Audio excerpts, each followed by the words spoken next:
Nah, jadi buat dia bohong itu, berbohong itu sudah bagian dari mindset, dari pola pikir, dan sudah menjadi bagian dari keyakinan dia. Buat dia bohong itu bukan hal yang memalukan. Nah, yang biasa berbohong apa?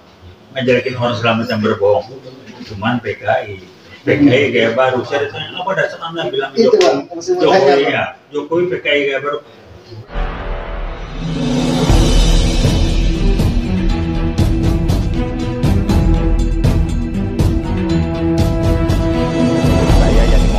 Driver online Depok.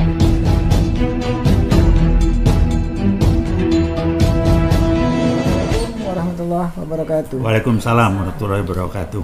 Telah hadir abang kita, saudara kita yang kita hormati, kita cintai, senior dari UI Watch. Siap. Saya dengar abang lama kenal dengan Pak D Jokowi ini. Lalu bagaimana tanggapan abang mengenai ijazah palsu beliau yang abang kenal sekian lama? Beliau dari belum jadi wali kota. Saya dengarnya ceritanya seperti itu. Silakan bang. Mikirnya gampang kok ya. Saya nggak ngomong kenalnya dulu lah, sekilas yang sekarang aja. Kalau kita mau melihat seseorang benar nggak benar, bohong nggak bohong, apa sih, adalah track record yang terkait dengan itu.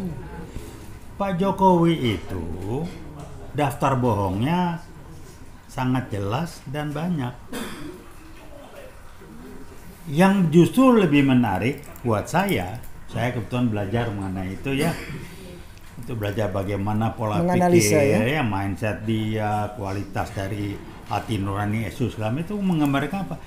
Saya tidak pernah sekalipun mendengar dia ngomong, mohon maaf saya keliru mengenai ini. Sama sekali nggak ada.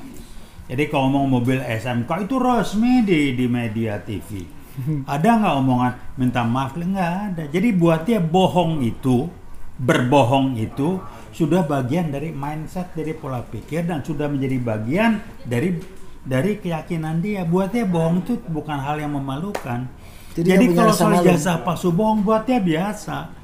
Lah kok kita ngeributin, bener gak bisa? Udah yang mau tukang bohong nggak? Gampang. Jadi ngeceknya nggak usah repot-repot lah ya.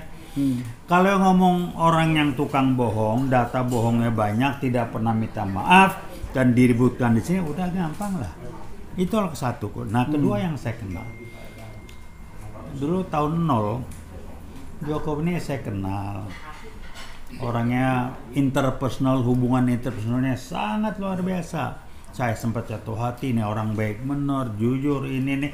Tapi setelah saya mulai bantu dan berinteraksi, saya angkat ke atas, saya menemukan ada indikasi yang begitu kuat dan jelas orang ini nggak bisa dipegang mulutnya. Ada janji yang dilanggar, ngomong personal dengan saya. Itu waktu menjabat jadi gubernur bang ya? Sebelum si wali kota? waktu wali kota Solo. Iya, waktu dia ditarik dari Solo kemari, ada omongan Pak Mat, saya bilang saya bantu Anda. Saya nggak ada duit, Pak. Nggak usah. Kalau soal ginian, saya yang cari, saya bantu. Saya cuma minta satu, tolong Anda kalau jadi gubernur DKI, tolong Anda jujur dan jabat minimal 1 periode sampai selesai. Janji. Wah, DKI itu korupsi lah, disebut nama gubernur itu kalau punya rumah 70 sekian ini. Ya justru itulah saya bilang. Hebat ngomongnya. Luar biasa. Saya sampai bilang Anda tanggung jawab. Apa yang terjadi? Baru berapa bulan dia langgar omongan. Maksud saya kalau dia mau berubah, ada namanya norma-norma etika, keyakinan. Sopan santun, ngomong dong ke saya. Pak, saya berubah gini karena pengen jadi presiden. Pulang, silakan, tapi nggak mau empat begitu aja. Ini orang nggak jadi pegang. Sebelumnya diwawancari juga kan? Ini orang nggak bisa dipegang. Tukang TU, udah benar. Jadi kalau sekarang ributin jasa, udah buat dia bohong tuh biasa. Kedua, bohong itu sudah bagian dari perilaku, nilai-nilai hidup dia. Jangan diributin lagi. Masih dibahas jasa begini. Kalau ini orang yang kita belum tahu dia bohong nggak bohong, dia bohong. Dia nggak pintar, lihai ya. Saya beritahu hatinya kecil. Hatinya kecil tahu saya. Nyalinya ada lihai. Tapi interpersonal luar biasa. Orang kan kejeblos, kagum, senang karena hubungan interpersonalnya baik betul saja kejeblos. Apalagi yang lain yang nggak kenal deket dia. Jadi udah paham lah ya. Jadi kalau menurut dia tukang bohong selesai. dari Pak susun daftar bohongnya di media sosial. Kita akan tidak lagi akan mengimpor ini 2 bulan sekian lain ngomongnya. Itu di medsos banyak benar. Ada nggak omongan dia? Saya mohon maaf saya keliru. Nggak ada. Jadi buat dia kembali saya ingatkan, orang ini adalah orang yang mentalitas, mindset, nilai-nilai hidupnya, ketidakjujuran atau kebohongan dengan berbohong itu bukan sesuatu yang jelek, sesuatu yang memalukan. Itu biasa-biasa saja. Buat dia biasa. Nah yang biasa berbohong apa? Ngejelekin orang selamat yang berbohong. Cuman PKI gaya baru. Saya ditanya apa dasar Anda bilang Jokowi PKI gaya baru. Kepres yang dikeluarkan.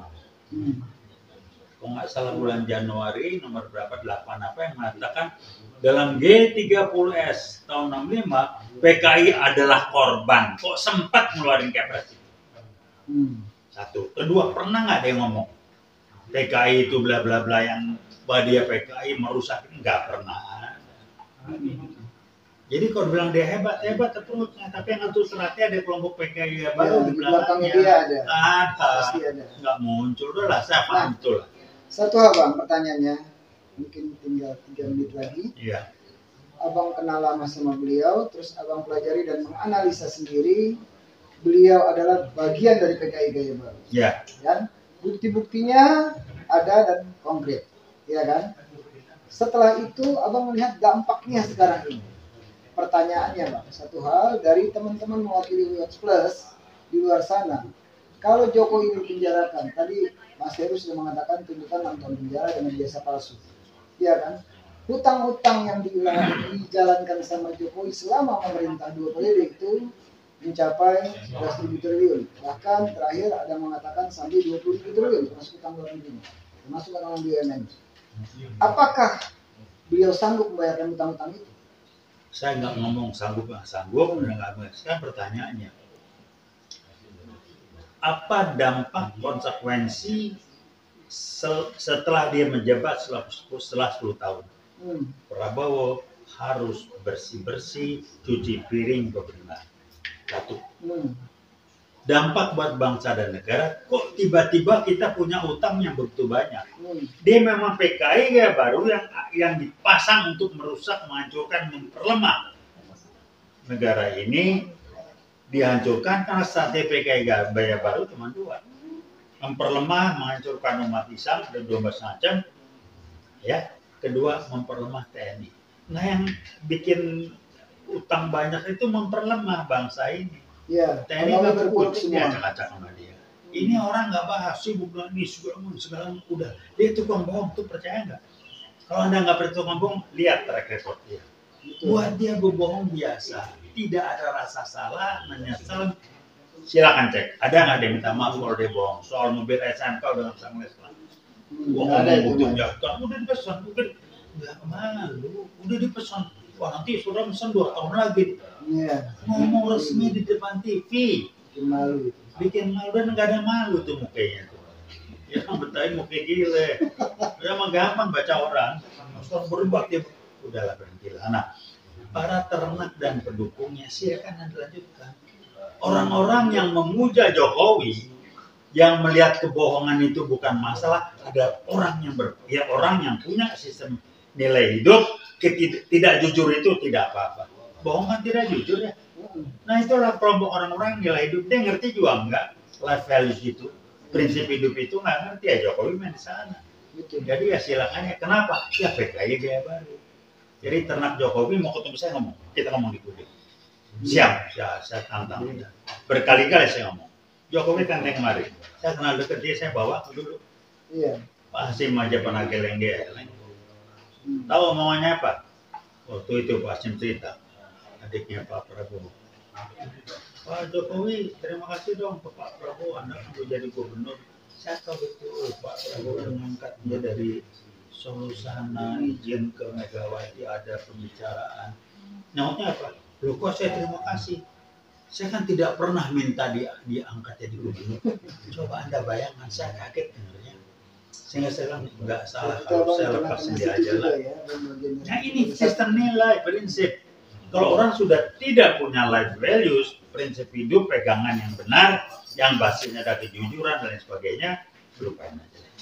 Prinsip life values hidup dia adalah berbohong itu biasa-biasa saja, ngomong ngawur, ngomong ngaco, janji palsu itu bukan kejahatan. Yang mau diapain? Jadi ternaknya Jokowi yang bilang debat silakan, saya kenal dia. Dia jago personal approach-nya. Tapi kalau ngomong konsep, mari kita bicara. Nggak percaya, ajak suruh ketemu saya di sini. Paham saya. Baik Bang, terima kasih penjelasannya begitu tegas dan lugas. Inilah senior kita. Ya, semoga manfaat lah ya. Mudah-mudahan sangat bermanfaat buat teman-teman pemirsa yang nonton WeWatch semua dari Sabang sampai Merauke dan sampai di luar negeri semua. Terima kasih Bang TB.